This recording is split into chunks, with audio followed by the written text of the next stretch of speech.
Alberto, Sí, aquí estoy. ya vamos en 80 conectados, siendo las 7 de la noche con 8 minutos. Comenzamos brevemente para ir dándoles movimiento al conversatorio. Muy bien. Muy buenas noches a todos quienes nos están escuchando. Benjamín Moreno por acá. En esta oportunidad voy a ser de moderador con Alberto. Y quiero comentarles que todos quienes deseen hacer una pregunta la pueden hacer a través de la opción que está al lado del chat, que tiene una Q y una A, o una E y una R de preguntas y respuestas. Y nosotros las vamos a ir viendo en vivo y vamos a ir transmitiéndoselas a Alberto. Pero por lo pronto parto con agradecer a todos los organizadores de este conversatorio, quienes se dieron el trabajo de poder contactar a Alberto, agradecer por supuesto a Alberto, que nos está acompañando en esta noche, y parto brevemente dando una pequeña introducción, o más que pequeña, un par de palabras, de quién es nuestro invitado. Alberto Plaza es un cantautor chileno-estadounidense que lleva muchos años en la música chilena y que actualmente ha ido apareciendo poco a poco y cada vez más fuerte en la palestra política. Muchos lo podrán seguir a través de Twitter o en diferentes noticias porque decidió tomar un rol activo a raíz de toda la contingencia que está ocurriendo en nuestro país.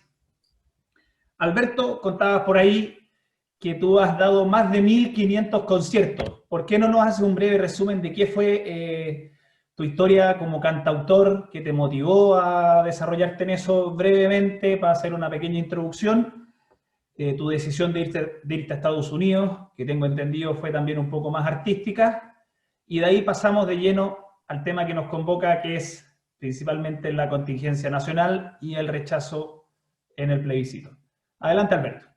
Gracias, Benjamín. Muchas gracias.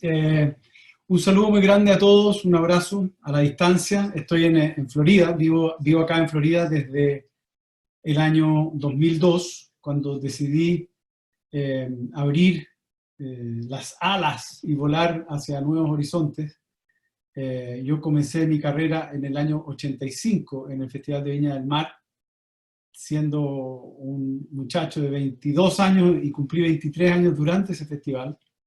Después desarrollé mi carrera en Chile y en algún momento empecé a darme cuenta de que mis canciones podían tener impacto más allá de las fronteras de mi país. Así que empecé a trabajar para abrir el horizonte y me empezó a ir muy bien. Empecé a ir a otros países y ya en el año 2000 me empecé a dar cuenta de que si yo quería hacer una carrera continental, tenía que situarme y basarme en donde se hace la música para el continente. Yo ya tenía una carrera desarrollada en Argentina, en Chile, en Argentina, Bolivia, Perú, Ecuador, Colombia, y entonces era el momento de dar el salto completo. Y tomamos la decisión con mi exmujer de venirnos a Estados Unidos y sentar base acá, en Miami primero. Ahí estuve hasta el año 2009, de ahí me vine a vivir a Clearwater, que es una ciudad que está como ir de Santiago a La Serena, en el Golfo de México, al lado de Tampa, ¿no? Después volví un tiempo a Miami a estar con mis hijos, porque me había separado, entonces volví a estar con mis hijos y volví a vivir acá en Clearwater, donde estoy desde el año 2016. Desarrollando, como digo, desde aquí una carrera artística para todo el continente, y una carrera que ya lleva 35 años. Estoy este año celebrando mis 35 años de música. Pensaba que iba a ser una celebración un poco distinta, porque teníamos una gira muy linda. Teníamos 11 conciertos en Colombia, 3 en Argentina, estábamos planificando otros 3 en Bolivia, 2 en Perú, 3 en Ecuador, pero bueno, vino todo esto de la pandemia y acá nos quedamos, estamos en pausa, igual que probablemente algunos o muchos de ustedes, y esa es la historia musical para no latear más, digamos, porque son 35 años, me podría extender mucho. Por ahí va. Gracias, Alberto. Gran carrera musical, conocida yo creo por buena parte, si es que no todos los chilenos, pero vamos a lo que nos convoca, al grano como decimos, y tú tienes una historia política bastante particular. Tú eres de esas personas que primero transitaron por lo que se llamaba o se llama actualmente la centroizquierda y posteriormente te fuiste dando cuenta que ya no te sentías tan representado con esas posturas, esos principios, y surgió un camino, me imagino, largo, complicado, de cambio hacia lo que hoy en día es tu postura actual, que podríamos llamarlo derecha a seca. ¿Cómo fue ese camino para pasar de un lado de la vereda, por así decirlo, al otro? ¿Y qué fue lo que terminó por hacerte tomar esa decisión? ¿Y qué parte o qué episodios fueron probablemente los más duros? Porque me imagino que cuando uno se da cuenta de que ya no comparte todo lo que fue su pasado, tomar una decisión de cambio puede ser un proceso muy duro. ¿Qué nos podrías contar acerca de todo ese episodio y ese proceso que viviste, Alberto? Mira, a ver, para el 11 de septiembre del 73 yo tenía 11 años. Yo ahora tengo 58. Nací el año 62.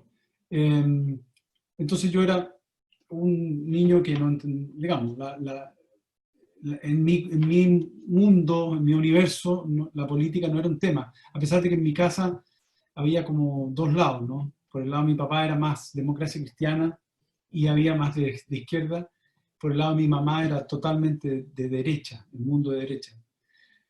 Pero en el entorno en el que yo me crié, la política no era un tema. No había, no era parte de la conversación diaria. Además que en ese tiempo, ya en el 73, como que por imposición del sistema y de la autoridad, el tema de la política se salió de la conversación y en el colegio no se hablaba, no había debate, no había nada de eso.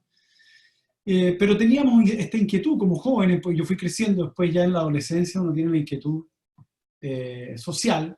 Todos los jóvenes adolescentes vienen con una semilla revolucionaria de una forma. Y entonces transité por la centroizquierda. Mi visión era bastante de izquierda, en el sentido de una sociedad solidaria, una sociedad... yo entendía la solidaridad como parte o como feudo exclusivo de la izquierda en ese momento, cuando en realidad es un dato falso. La solidaridad se puede instalar e implementar desde cualquier lugar, es más que nada sentido común. Mis relaciones sociales giraban en torno a la izquierda, y después, producto de la música, evidentemente el mundo de la música, el mundo del arte, está muy cargado a la izquierda. Recuerdo muy bien cuando quedé en el Festival de Viña del Mar. En la primera, yo era un desconocido total, venía de un mundo distinto. Yo había estudiado ingeniería civil en la Católica, había estudiado ingeniería comercial en la Chile, y estaba estudiando publicidad, en ese momento en la Universidad del Pacífico, que lamentablemente desapareció. Y en la primera conferencia de prensa se me acercó un artista.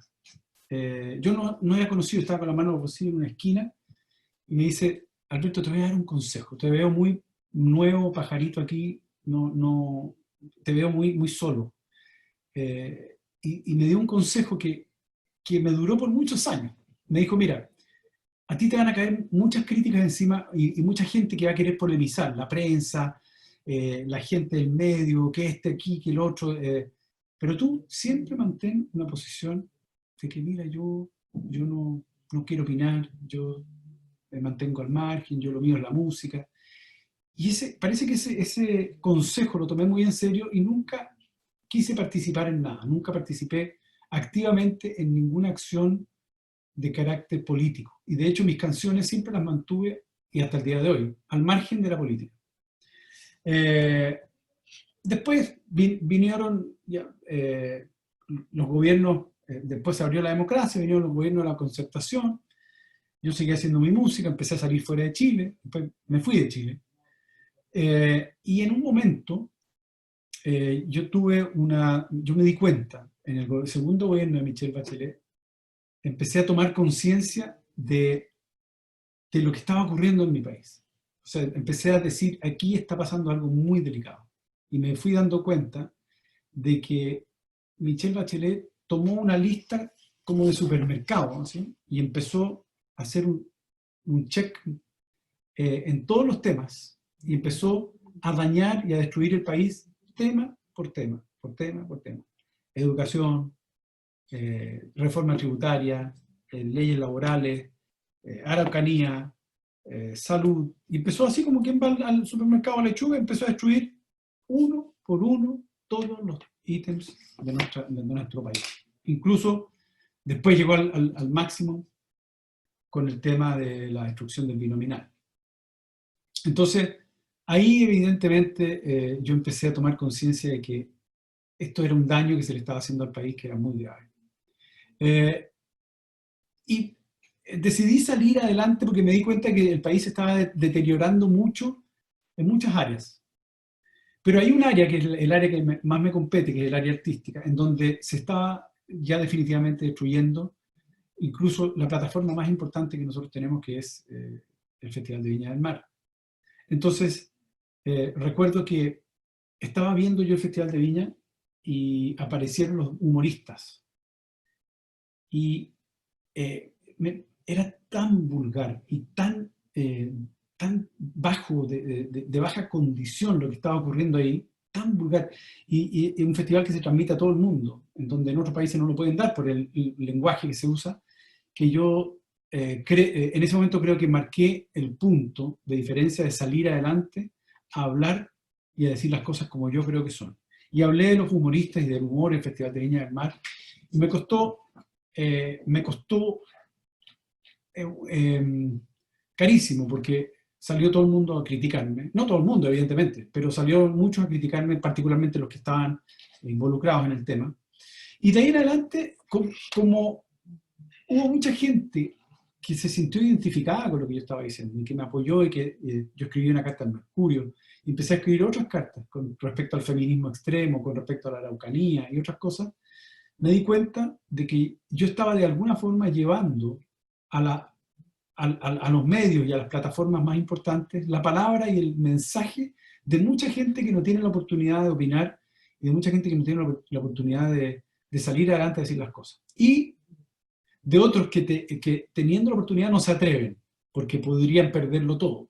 Y me lo han dicho. He hablado con muchos amigos del mundo del arte, de la cultura, que me dicen, oye, gracias por salir adelante a poner una voz, porque yo no lo puedo hacer, porque perdería todo. Bueno, yo decidí poner todo mi capital artístico adelante y quemar todas las naves, porque considero que es mucho más importante mantener la dignidad, y en eso consiste el liderazgo, en seguir adelante y luchar por lo que uno cree, más allá de los costos que pueda pagar. Porque el líder que no está dispuesto a pagar costos, entonces no lidera nada. Yo salí adelante a hablar. Y eso evidentemente me ha costado carísimo. Me ha costado probablemente mi carrera en Chile. Pero estoy convencido de que estoy haciendo lo correcto, de que estoy trabajando por un país que yo considero mejor, desde el punto de vista que yo propongo. Entonces, salí a hablar y pienso seguir haciéndolo por mucho tiempo, porque creo que estoy en lo correcto. Y para terminar este concepto, esto está perfectamente en línea con lo que fue mi tarea como miembro del primer consejo de la Sociedad Chilena del Derecho de Autor, la SCD, que es la entidad que reúne a todos los autores e intérpretes de Chile y que tiene como contraparte y como hermanas a todas las sociedades del mundo. Es lo que pasa, es como la NFP, que tiene a todas las sociedades de fútbol del mundo y tiene la FIFA arriba. La Sociedad Chilena del Derecho de Autor es una sociedad de los autores de Chile y tiene en todos los países sociedades hermanas y están reunidos en una entidad mayor. Creamos esta sociedad en Chile porque el derecho de autor estaba en manos de la Universidad de Chile en ese tiempo. Y se llamaba Departamento del Pequeño Derecho de Autor de la Universidad de Chile. Pero la creamos porque el derecho de autor es un derecho que pertenece a los autores, no a nadie más, ni a la universidad, ni al Estado, ni a nadie. Los autores somos los propietarios de ese derecho, que es un bien. Y salí adelante a defender con mucha fuerza. Yo soy el socio número 8 de la sociedad, soy parte del primer consejo. Y salí a defender con mucha fuerza el derecho de autor en Chile, y me costó también censura en la radio, me costó muchos ataques de parte de los medios de comunicación, de los usuarios del derecho de autor, pero yo estaba convencido de que estaba en lo correcto, de que estaba defendiendo a todos los artistas de Chile, a todos los creadores, a todos los autores. Y me costó muchísimo, pero finalmente salimos adelante, creamos esta sociedad que es un ejemplo en el mundo.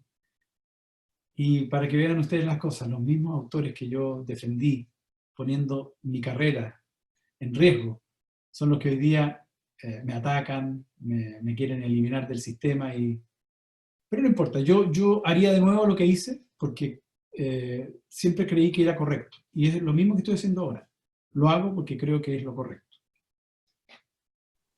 Eso. Perfecto, Alberto. Me avisan aquí por interno que tú escribiste un libro que se llama Claro que no da lo mismo. Sí. ¿Qué ideas se propone o qué ideas entregas a través de ese libro? Porque es un título bastante llamativo y que hace mucho sentido en los tiempos que están corriendo hoy en día. ¿Qué nos podrías contar acerca de ese libro, tu motivación para poder transmitir esas ideas en... Mira, el origen, yo hace tiempo que quería escribir un libro que fuera como la editorial de mi pensamiento, que no es un libro autobiográfico, pero a partir de ciertas experiencias que he tenido en mi vida, voy reflexionando sobre algunos temas. El título de ese libro está tomado de una de mis canciones, que se llama Claro que no da lo mismo, que yo la compuse cuando nació mi hija Victoria, que ahora tiene 3 años y medio. Que la canción en particular está orientada a que abra los ojos y esté con todas las antenas puestas, porque cualquier mensaje no da lo mismo. No da lo mismo lo que escucha en la radio y lo que escucha, las canciones que escucha, por ejemplo, el reggaetón, mucho del reggaetón de hoy, que trata muy mal a la mujer, que la trata como un objeto sexual y se mandan mensajes que confunden mucho a los niños. Vamos a ser felices los cuatro. Hay una canción por ahí que dice Felices los cuatro, de Maluma, creo que. Y hay otros que dice, o algunas bachatas que dice, ay mamita, que vamos a engañar a tu marido, no sé qué. Son mensajes que son divertidos, algunos, pero que para una niña o para un niño son delicados porque los confunden. Entonces, los medios de comunicación tiran este chorro de datos, de información, como envueltos en un mensaje súper lindo, súper entretenido, un artista que es famoso y que tiene todo esto, pero que el mensaje que hay detrás es súper peligroso y muy dañino para la sociedad. Confunde porque además atenta contra la familia, alguien que está cantando una canción que vamos a engañar a tu marido, confunde, atenta contra la familia. Y entonces el libro dice claro que no da lo mismo. O sea, ojo, no da lo mismo que te digan un mensaje a que te digan otro. Y entonces ahí tomé varios temas. En el libro están tomados varios temas distintos. El tema del feminismo extremo, incluso el tema de los impuestos, el tema de la religión, la política de alguna manera, las drogas, la fama,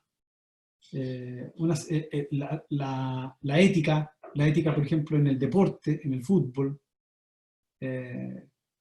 En fin, una cantidad de cosas que están ahí tocadas que son temas delicados, que también me costó. Pero a mí, mira, yo con tal de proponer cosas que la gente pueda reflexionar, a mí me da lo mismo que me ataquen. Yo me sé defender y sé hacerme responsable por lo que hago. Perfecto, Alberto. Alberto, tú mencionabas que el hecho de tomar la decisión de pasar de ser una persona que se dedicaba netamente a tu rubro, a tu actividad, como era la música, y pasar a ser un sujeto político activo con un poco más de vitrina, por así llamarlo, te trajo costos importantes, más Sí. aún viniendo de un mundo que está generalmente dominado por tendencias de izquierda.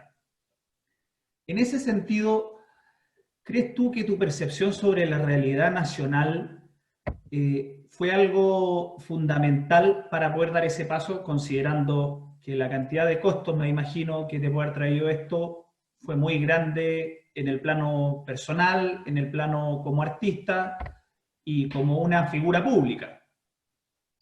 Claro, lo que pasa, Benja, es que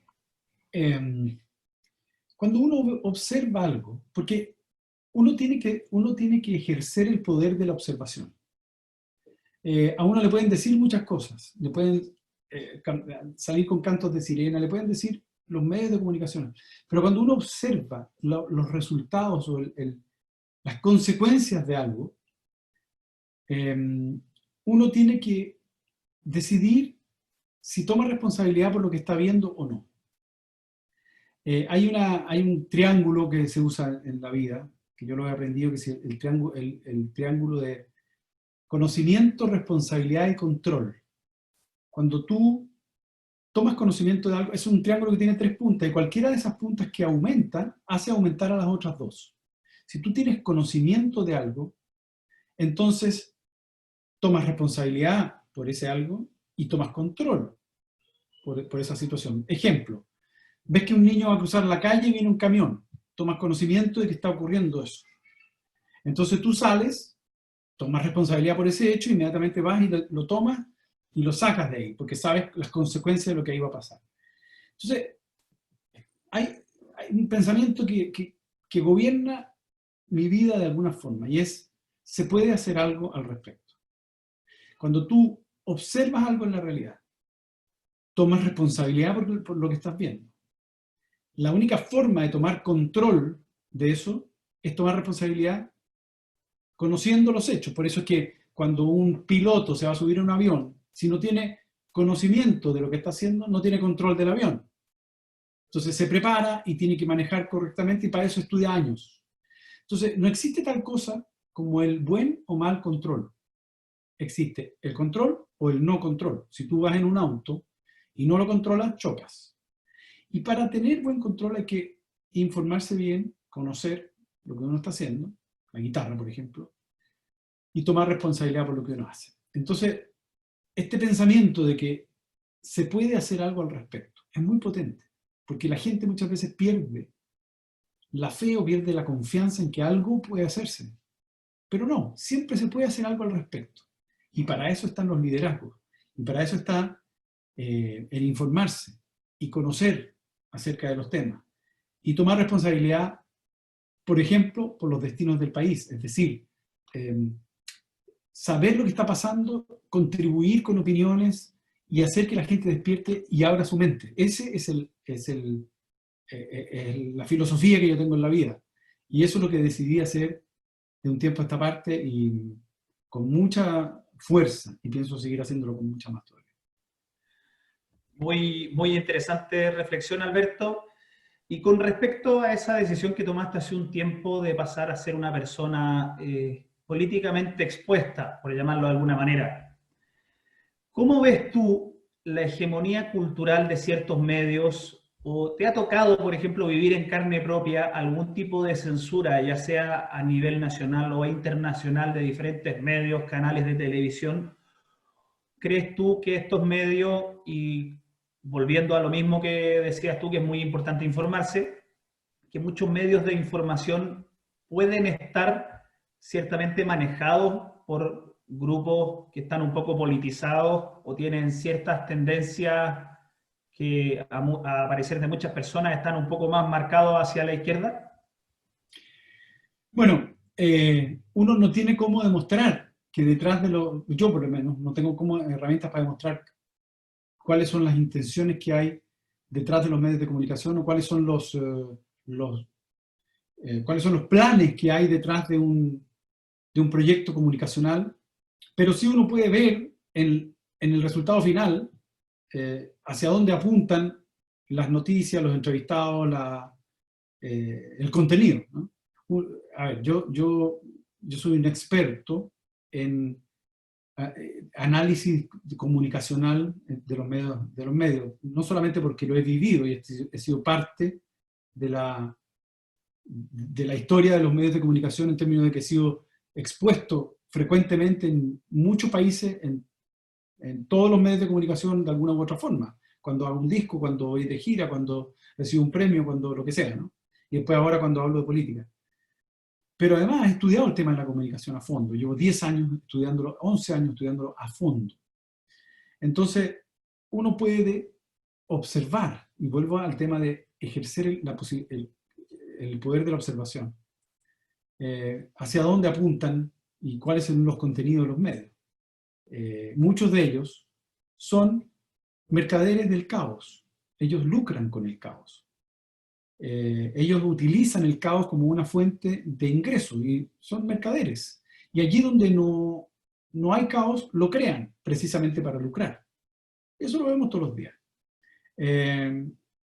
Por ejemplo, muchos medios prefieren publicar un accidente por allá en China, en una provincia donde mueren no sé cuántos tipos que se caen en un bus, antes que poner que en un lago en Chile, acá una familia tuvo que salir en bote porque les quemaron la casa a ellos y a los vecinos. Eso no sale en algunos medios, pero sí prefieren poner noticias o de farándula, lo que sea. Entonces, pero sí he sufrido censura cuando quise presentar el libro. Cuando yo quería presentarlo en el GAM, allá en el centro, y en el museo que se supone que es abierto a todas las expresiones. Y lo solicitamos creo que con medio año de anticipación. Y me dijeron que no había espacio para presentarlo. Pero ni un día, no había espacio, ni un día, no podíamos presentar el libro ahí. Y resulta que yo miré el programa que tenía el museo en esos días y no tenían nada. O sea, para esa fecha no había nada programado. Eso fue censura, eso fue un acto de censura por mis ideas, no por otra cosa. Así que sí, pero yo dije, bueno, lo tomo como un dato y vamos para adelante, si uno tiene que avanzar igual.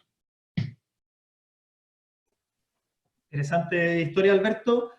Y una pregunta que se ha repetido bastante dentro del chat y de las preguntas acá, y que seguramente muchos se están preguntando. ¿Cómo es tu visión de lo que está ocurriendo en Chile hoy en día? ¿Cuál es tu lectura y qué salidas crees que podemos tener o de qué forma podemos involucrarnos para cooperar de una manera activa en mejorar o intentar mejorar los destinos del país? Mira, yo creo que este es el momento de la conciencia y la unidad. O sea, cuando hablamos del triángulo ese de conocimiento, responsabilidad y control, este es el momento de tomar máxima responsabilidad por lo que está ocurriendo. Y yo te voy a decir por qué, lo que veo. Todos hemos visto que el gobierno ha sido muy, muy incapaz en el control del estallido antisocial y también de la violencia en la Araucanía y de otras cosas. Ha sido muy errático y en el fondo incapaz de controlarlo. Entonces, ha puesto al país en peligro, eso pone al país en peligro, en una condición de peligro muy seria. Y la izquierda no tenía, hasta hace no mucho, un líder que fuera realmente potente, que tuviera un impacto muy fuerte en la ciudadanía, porque Beatriz Sánchez no tiene peso, Quillet tampoco, hay muchos que no pesan, no tienen peso específico, pero apareció un líder que es realmente peligroso, que yo sí lo considero peligroso, que es Jadwe. Y Jadwe es peligrosísimo, porque es el clásico líder populista de izquierda que está hecho a imagen y semejanza de Chávez, de Fidel Castro, de los grandes líderes de las destrucciones de las sociedades. Tiene características muy, muy similares, es muy carismático. Habla con una certeza y una seguridad, o sea, una certeza en lo que cree, y en lo que no cree también, pero lo dice. Miente con un cinismo y una hipocresía, pero descarada, o sea, realmente cuesta choca cómo miente. Por ejemplo, una de las mentiras que salió en un programa que estuvo hace poco, Tolerancia Cero, dijo, todos los líderes, o sea, nosotros tenemos en todos los distritos, nuestra gente, nuestros parlamentarios sacaron las primeras mayorías.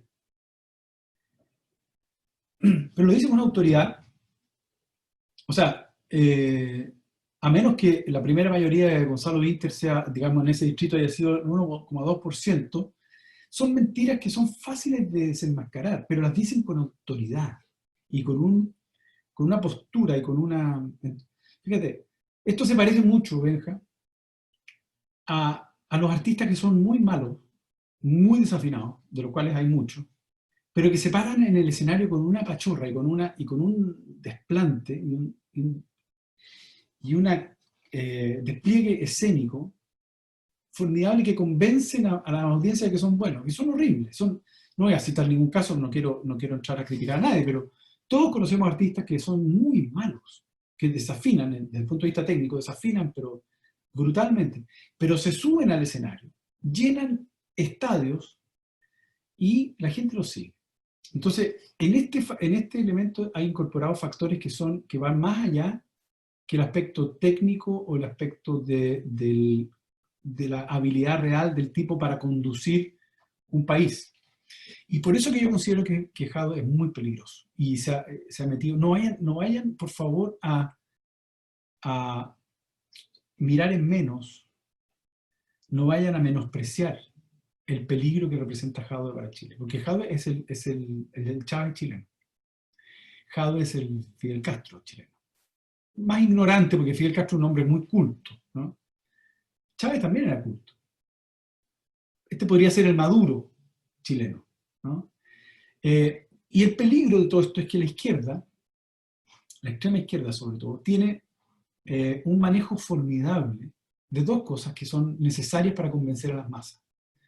Una es el manejo de las palabras, de la dialéctica, y el otro es el manejo de la emoción. En las palabras son unos genios. Por ejemplo, se adueñaron del concepto del progresismo, del progreso. Progresismo. Ellos son los que están por el progreso. Se apropian de ese concepto cuando el progreso... Lo único que no han logrado y lo único que han hecho en los países donde han estado es echar para atrás esos países, o sea, retroceder. Sin embargo, ellos son los dueños del concepto del progreso. Se adueñan de ese concepto. Se adueñan del concepto del pueblo. El pueblo dice que estamos a favor del pueblo, nosotros representamos al pueblo, y el pueblo es una entidad etérea, que no tiene consistencia real, que nunca se equivoca, que son gente, no sé quiénes son, no sé si yo soy pueblo, yo debo ser pueblo, pero no califico seguramente en el ideario de ellos. ¿Quiénes son el pueblo? ¿El pueblo son quiénes? Los pobres, los que no tienen trabajo. ¿Quiénes son el pueblo? Pero el pueblo, ellos se adjudican la representación de esa masa que no tiene domicilio ni forma ni nada, y ellos son los representantes de este clamor que lo único que tiene como fin es llevarlos al poder. Se apoderan, Jadwe también hablaba el otro día dijo, esta es la oportunidad de botar a la basura la Constitución de Pinochet, y que la Constitución no solo es ilegítima en su origen, sino que no permite, miren esto, no permite soñar el Chile que queremos. No permite soñar, o sea, soñar. Esa palabra es maravillosa, porque si no te permiten soñar, se quitaron todo. Te arrebataron hasta los sueños. ¿Pero qué? ¿Soñar qué? ¿Qué es lo que quiere soñar Jadwe? El Chile que queremos quiénes. Entonces, estos encantadores de serpientes son realmente peligrosos, y ahí tenemos un peligro real. Sin contar con que ahora, evidentemente, hay algunos que se están pasando para ese lado porque dicen, si no puedes vencerlos, únete a ellos, ¿no es cierto? Y están haciendo fila en el confesionario, como decía Villegas, que me gusta tanto, para pasarse al otro lado, porque ¿qué van a hacer? Entonces, yo creo que lo que se nos viene es muy delicado, es muy complicado. Y ahí es donde se requiere la unidad. Ahí es donde se requiere entrar y participar y votar rechazo. Porque de lo contrario, y lo dijo Atria, que Atria es de estos que son muy, vamos, soberbios, ¿no? Esta gente que se ríen de todo, ¿no? Y él aclaraba, decía, es distinto entrar con 2/3 a aprobar o no aprobar una convención constituyente que entrar a aprobar ya artículos y cosas de la Constitución una vez que se instale la Asamblea Constituyente. 2/3 se requerirán para poner artículos ahí. Y si no, ley simple. Y en ley simple tienen mayoría.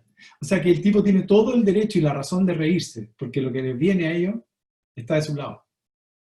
Entonces, el momento para salir de esta trampa es antes del plebiscito. O sea, la única posibilidad que yo veo de salir de la trampa es votar rechazo. Porque será la forma en que podamos impedir que ellos hagan a su antojo una constitución hecha para sus fines. Y yo lo he dicho, me preguntaban la otra vez, ¿por qué tú crees que una constitución sería llevar a Chile, una nueva constitución sería llevar a Chile a un chavismo, o a la realidad de Cuba, qué sé yo? Bueno, muy simple, porque hay que ver quiénes están proponiéndola. Si a uno le proponen una nueva constitución, un señor Navarro, que desde las barbas del dictador Maduro, que no tiene más que un bigote grande, desde los bigotes de Maduro, propone y exige una nueva constitución para Chile, allá en convenciones y en reuniones de los comunistas en Venezuela. Y el propio Navarro, el propio Maduro dice, queremos una nueva constitución para Chile. Entonces, bueno, ¿quiénes son los que le están pidiendo? Entonces, si es que por algo están empujando tan fuerte para que haya nueva constitución en Chile, no es para que haya una constitución que defienda la libertad, que defienda la propiedad privada, que defienda la libertad de culto, que defienda la libertad de expresión. Se nos van a venir artículos que van a estar expresamente puestos ahí para que se nos arrebaten muchas de las libertades que hoy tenemos. Esa es la visión que yo tengo. Lamentablemente, o sea, uno quisiera no tener que decir esto, pero lamentablemente no me he equivocado mucho en mis pronósticos desde que todo esto comenzó. Eso tengo que decir. Concuerdo plenamente, Alberto, y ya que tú vienes de un mundo artístico que evoca muchas emociones en las personas, y como dijiste anteriormente, estamos en algo que es más parecido a lo que dicen una democracia, que es la democracia de las emociones, Sí. que una democracia de la razón. ¿Cómo crees tú que podría haber una forma de usar los sentimientos o usar las emociones para convencer a estas personas que quizás quieren votar a prueba pero no están muy convencidos, o que están en la duda si aprueban o rechaza, o incluso algunos que, como hemos visto ahora último, han ido migrando extrañamente desde el rechazo al apruebo? Incluso algunas Claro. personas por el apruebo se pasaron al rechazo, y hoy en día con lo que está pasando, como tú dijiste, si no puedes con el enemigo, únete. Desde tu punto de vista artístico emocional, ¿qué crees que se puede hacer para intentar influir en las emociones de las personas para que voten rechazo? Bueno, gracias por la pregunta, porque ese era el otro tema que se me olvidó mencionar, que era, yo te hablaba del uso de las palabras, de la dialéctica, y el otro tema es el uso de la emoción. Y en el uso de la emoción, la izquierda es un maestro. O sea, ahí está verdaderamente todo el talento junto, en todas las artes, ¿no? La mayoría, la inmensa mayoría de los grandes artistas son de izquierda. Ahora, te dirá alguien de izquierda, y por algo será. Por algo será que son de izquierda los grandes creadores. Bueno, los grandes creadores son creadores de mundos ideales, ¿no? ¿Quién no quiere un mundo ideal? ¿Quién no quiere que todos tengamos educación, salud, todo gratis? ¿Quién no quiere? Pero resulta que ese mundo ideal, el mundo de las artes, choca y se viene a dar de bruces con la realidad. Y cómo administramos ese mundo de los sueños en un mundo en donde los recursos son escasos. Yo he habitado el mundo de las emociones por 35 años. Y te puedo decir que una canción es una llave maestra para abrir el corazón de mucha gente.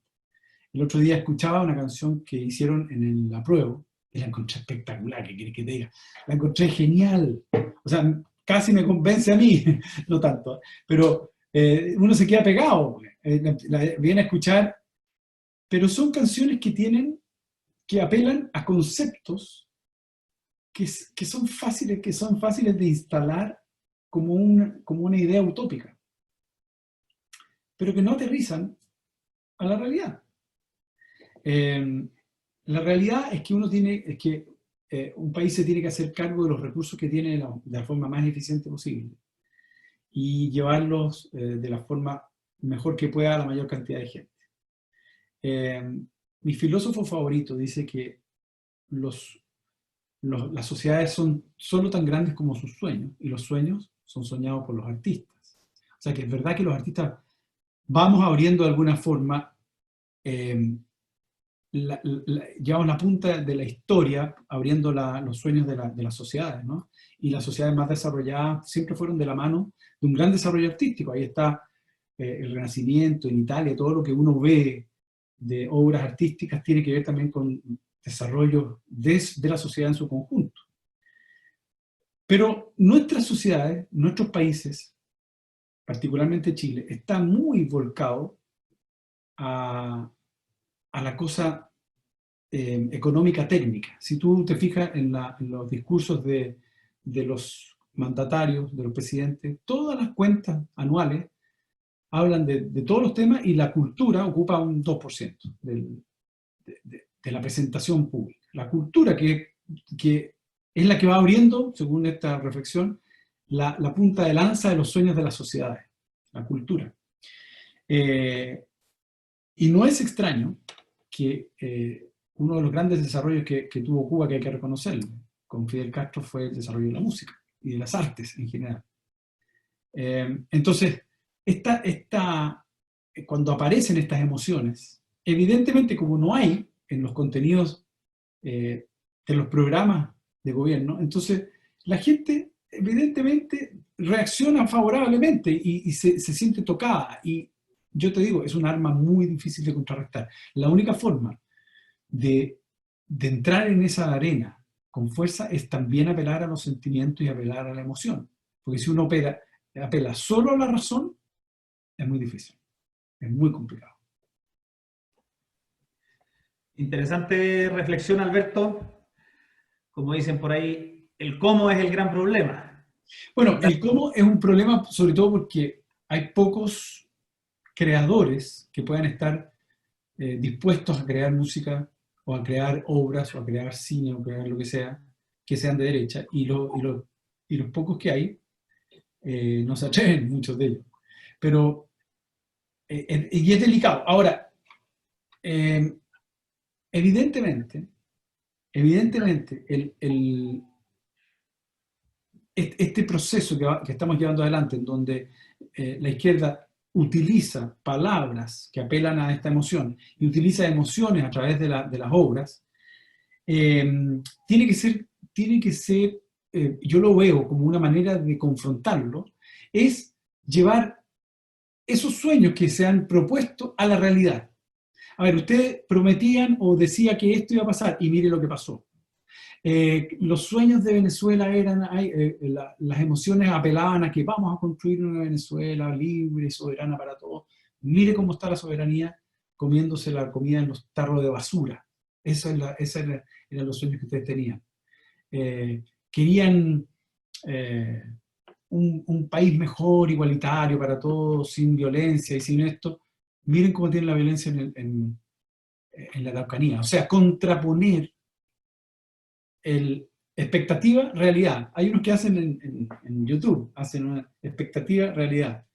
O sea, la expectativa era un país igualitario, un país donde todos íbamos a ser felices y todo, y resulta que miren en lo que se tradujo esa felicidad. Están quemando camiones, están asesinando gente. Esa es la felicidad que buscaban. Pero desde el lado emocional, no desde la objetividad de los números ni de la técnica, porque esa técnica no le llega a la gente. Alberto, yo creo que muchos de los que estamos aquí presentes compartimos la sensación de que esto no fue de la noche a la mañana, que este fue un largo camino desde los 90 hasta el día de hoy en que llegamos a esta situación. ¿Cómo es tu lectura, cómo es tu opinión de por qué el país fue lentamente transitando hacia este camino con niveles de polarización gigantescos, con niveles de odio que tú lo has sufrido en redes sociales, donde por dar una opinión te descalifican de cualquier manera, da lo mismo quien sea, pero hay que descalificarlo por simple hacer daño a la persona? ¿Cómo es tu visión y tu lectura del recorrido del país en los últimos años y por qué estamos donde estamos hoy en día? Mira, yo pienso que los procesos sociales tienen que ver con los liderazgos. Eh, los países avanzan de la mano de los líderes. Los líderes son los que conducen las sociedades. Y ahí están historias de países que han sido conducidos por líderes que los han llevado al desastre y al colapso, y hay otros países cuyos líderes los han llevado a construir historias de éxito. Particularmente, por ejemplo, los padres fundadores de Estados Unidos crearon un país que se implementó una constitución que es la más sólida y la más estable del mundo. Es el país que tiene la democracia más longeva del planeta. Una constitución que fue hecha por poca gente, no fue hecha por el pueblo como proponen estos populistas, fue hecha por muy pocos, que son los que sabían, y ahí está, ha sufrido pocas modificaciones a lo largo de la historia, muy pocas modificaciones, pero tiene que ver con el liderazgo que tenía esa gente. En Chile, el liderazgo, tanto de los gobernantes como de los empresarios o de incluso los medios de comunicación, se fue deteriorando paulatinamente y fueron entrando elementos y semillas que abrieron espacio para un deterioro ético muy fuerte. Porque el problema en Chile no es económico, el problema es ético. El problema ético. Se metió corrupción en las Fuerzas Armadas, se metió corrupción en carabineros de alguna forma, en la cúpula, se metió corrupción en las empresas, se metió corrupción en la sociedad a través del narcotráfico, se metió deterioro y vulgaridad en los medios de comunicación, el lenguaje. O sea, es inconcebible el lenguaje con el que se habla en Chile en los medios de comunicación, ni hablar del Festival de Viña con toda esa cantidad de grosería. Yo podría parecer un retrógrado y todo, pero ustedes no se, o sea, olvídense de que eso se podría hacer en Estados Unidos. Ni una posibilidad de un canal abierto le cae una multa gigantesca. Ni siquiera en Estados Unidos, que es el país de la libertad. En Colombia, en Ecuador, uno no ve eso en la televisión, ni en las radios. Y el lenguaje en las radios, el lenguaje en la televisión, muestra un deterioro. Ese deterioro es visible en las calles, antes del estallido.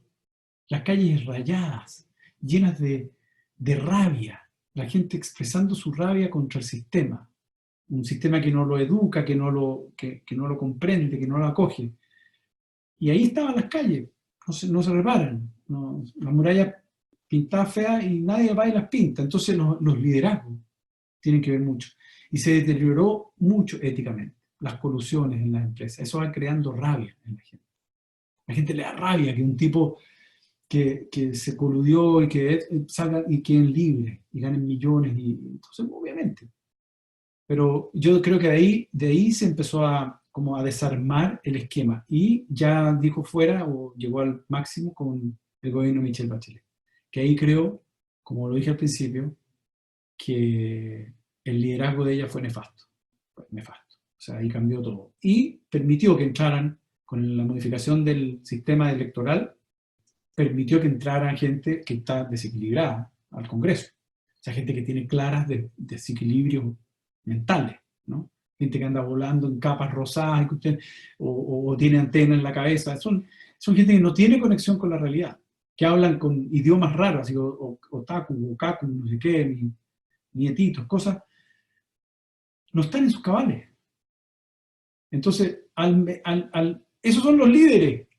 Algunos líderes, no todos, evidentemente. Pero esa gente le quita tiempo a los otros que son cuerdos, que están al lado tratando de hacer leyes como corresponde y que están tratando de crear un país eh, sano, cuerdo para todos. Le quita tiempo porque empiezan a proponer ideas que están desconectadas de la realidad, ideas demenciales, empiezan a comportarse de manera que los sacan de la concentración. Si quieren, es como el curado que llega a la fiesta, o el tipo que se emborracha en la fiesta, y empieza a quebrar los platos y la cuestión, oye, chuta, se nos emborrachó este gallo, hay que parar la música, listo, todos para la casa, porque este otro se puso a pelear con el dueño de casa. Eso es lo que tenemos en el Parlamento. Entonces, evidentemente es un problema ético el que tiene Chile. No es económico, eso lo sabemos todos, no es un problema económico. Un deterioro general de la clase política, se podría decir, Alberto. De la clase política y, por extensión, de la clase empresarial también, porque, mira, lo dice muy bien Axel Kaiser, la derecha tiene siempre una preocupación, una orientación hacia el debate de las ideas y hacia hacia el mundo intelectual, hacia el cultivo del intelecto y el cultivo del debate y de la cultura. La derecha en general no. La derecha más se preocupó de hacer dinero, más se preocupó de administrar las empresas, pero dejó por completo de lado el contenido más cultural y más intelectual y el debate de las ideas. Entonces en eso arrasan. La izquierda arrasa en eso, porque tiene vocación de eso prácticamente, está en su ADN y entonces lo implementan en los colegios, con los niños, lo implementan, van permeando, infiltrando todos los estamentos de la sociedad. Los colegios arruinaron el Instituto Nacional y otros. Ahora los niños chicos, a través de los profesores, que los profesores también están infiltrados, Partido Comunista. La CUT, comunista. Los médicos, los comunistas. O sea, los tipos saben trabajar muy bien, son brillantes. El Poder Judicial, ahí están, ex-MAPU, presidente de la República. Bueno, lo que quieran. Es la triste realidad, pero es lo que tenemos en Chile el día de hoy. Alberto, y profundizando un poco más eso, ¿crees tú que quizás hay una cierta dejación de algunos sectores de centro derecha por involucrarse no en la política, sino en la cosa pública, que ya pueda ser gremios, centros de padres, centros de alumnos, y por extensión también en cosas políticas? ¿Cómo lo ves tú y qué llamado haces para que todas las personas de a pie nos vayamos involucrando poco a poco en los temas que interesan al país? Mira, yo creo que la derecha en general se dejó estar pensando que esto era automático. Es como que dejó el piloto automático y que no iba a pasar nada, ¿no? Incluso en una de mis canciones yo digo, hay que decir te quiero a viva voz, una canción que tengo por ahí. Mala costumbre no decir te quiero a viva voz, uno acostumbrado a decir te quiero con una sonrisa, una canción que se llama Aventurera, acostumbrado a regalarte con los ojos una flor, ya no te he vuelto a decir te quiero y nunca más te regalé una flor. O sea, es como que uno cae en la fuerza de la costumbre y da por hecho cosas que no hay que dar por hecho. Entonces la participación, la inclusión en entidades sociales, el formar grupos de debate, de análisis, de consulta, de impulso de leyes, lo que sea, ¿no? A través de las distintas instancias que tiene la democracia. La derecha no dio por hecho que estaba como garantizado. Y ahora, entonces, ¿cuál es el problema? Que las maderas están crujiendo por todos lados. Yo siempre digo, es como que le entraron termitas al piano, porque ¿qué vas a hacer? Eso es cambiar el piano entero.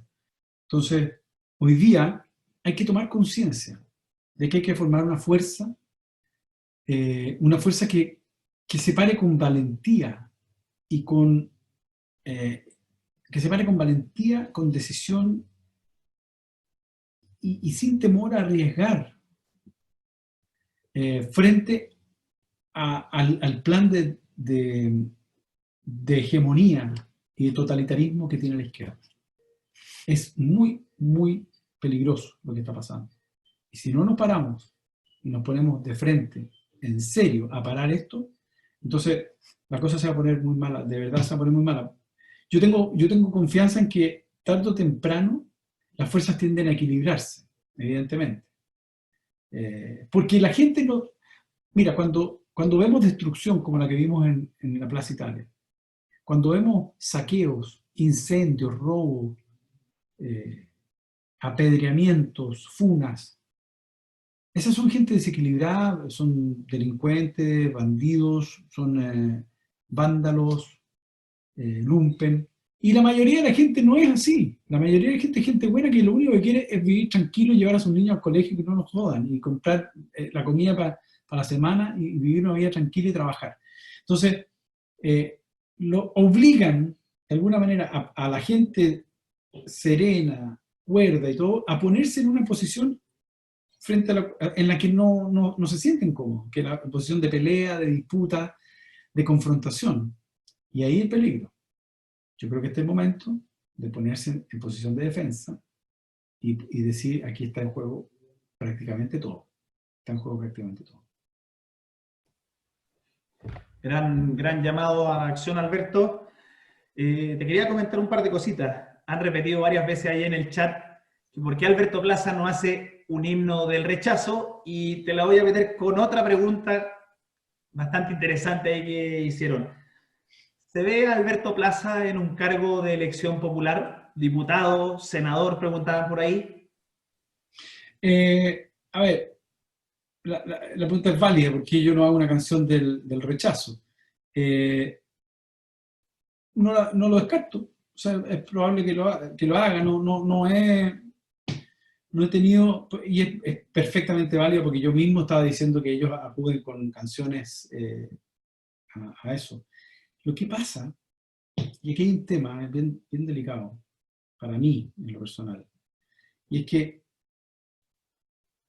yo tengo una carrera artística en 10 países. Si yo cada vez que hago algo, incluso cada vez que mando un Twitter, estoy contaminando a mi audiencia de los otros países en una realidad que es la de mi país. Entonces, el punto es tomar la decisión de prácticamente dejar mi carrera para hacer eso.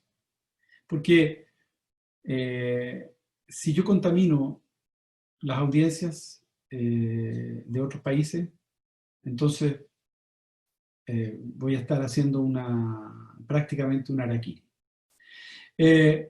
Con lo que, no quiero decir que no lo vaya a hacer, ¿eh? Yo prácticamente ya lo estoy haciendo porque estoy activo en las redes sociales, aparezco en televisión, en YouTube, hago videos para el canal de la Tere Marinovich, que es muy bueno, y hablo y doy mi posición. Así que no es tan claro, o sea, no es tanto que no lo hago, pero ya meterme en la pelea concreta es un paso que todavía no he dado, pero no lo descarto. Y en el tema de la política contingente, lo he pensado seriamente. Eso requiere un acuerdo familiar, y eso es delicado porque nosotros vivimos acá y eso implicaría un traslado a Chile. Además, uno dice ir a meterse a Chile al Congreso, donde es que el Congreso es un lugar muy degradado, es un lugar de gente muy rara, que anda, como te digo, volando en capas rosadas. Uno se encuentra ahí con cualquier cosa, de una condición mental muy deteriorada. Sin embargo, uno dice, ¿y entonces qué? ¿Le vas a dejar a ellos? ¿Vas a dejar que ese tipo de gente sea la que se tome ese lugar, o vas a hacer algo para poner cordura? Y lo he pensado seriamente. No sé si como diputado o como senador hay algunos requisitos ahí, pero también en su momento lo evaluaré con mayor fuerza. Lo he pensado, pero todavía no están las condiciones. Se agradece la sinceridad, Alberto. Y para que vayamos cerrando, como nos habían pedido los organizadores, dos cositas. Sí. ¿Con qué mensaje quieres que se vayan todos los asistentes a este conversatorio para la casa y una canción para darle un poco de ambiente familiar, como pedían los organizadores, a este entretenido y excelente conversatorio? Bueno, a ver, yo creo que uno tiende, o sea, tiene el peligro de mostrar una imagen un poco demasiado preocupante, pero yo creo que, insisto, vuelvo al tema que toqué en algún punto. Se puede hacer algo al respecto. Se puede hacer algo al respecto. Estamos en una encrucijada histórica. Nuestro país está en peligro. Nuestro país está a las puertas de uno de los errores más grandes que puede haber cometido en su historia. Uno ya lo cometió, que fue que Piñera convocara a hacer una nueva constitución. Pero si se aprueba, puede ser muy delicado. Entonces, se puede hacer algo al respecto. ¿Y qué se puede hacer? Unirse. Es el momento de la unidad, de buscar todos los caminos para juntar una fuerza potente en la derecha y la centro derecha para pararse con la misma fuerza ante la izquierda. Se puede hacer algo al respecto. Hay que tomar responsabilidad por lo que viene adelante, participar y convocar a todo el país a que, particularmente al sector de la centro derecha y de la derecha, a que participe y convenza a los incautos de que lo que se viene puede ser muy delicado para Chile. Así que eso, se puede hacer algo al respecto y hay que tomar responsabilidad por Chile. Yo creo que eso es lo que estamos haciendo mucho el día de hoy, con costos grandes, pero convencidos de que no, por lo menos si es que esto cambia, no va a ser porque no hicimos nada. No va a ser porque no hicimos nada. Nos jugamos el todo por el todo, como dicen los jugadores de fútbol que a mí me gusta tanto. Y la canción, aquí tengo la guitarra, vamos a hacer, a ver, aprovechemos de cantar una canción de unidad, porque sea...